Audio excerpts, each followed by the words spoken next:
আমি আমলটা দিয়ে যাই, করবেন সকাল সন্ধ্যা 7 বার। কয়বার? 7 বার যদি পড়েন, কিসের রাসেল ভাইবার, বাঘও তো কাছে আসবে না যদি একিন ঠিক থাকে। এই আমলগুলো করবেন হাদিস শরীফে পুরাটা এসেছে, পুরাটা করবেন। আমার সাথে পড়েন, ফাইন তামাল্লাউ ফাকুল হাসবিয়াল্লাহু লা ইলাহা ইল্লাহু আলাইহি তাওয়াক্কালতু ওয়া হুয়া রাব্বুল আরশিল আযীম।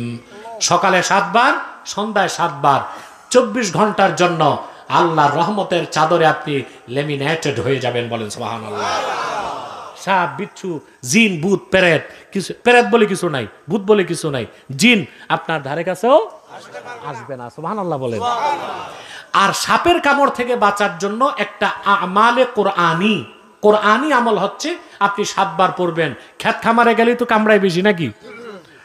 সালামুন কাওলাম মির রাব্বির রহিম, সালামুন আলা নূহিন ফিল আলামিন। ওযু করে 7 বার পরে ধান কাটতে যাবেন, সাপ সবল দিতে চাইলো আল্লাহর হুকুমে তার মুখ বন্ধ থাকবে ইনশাআল্লাহ।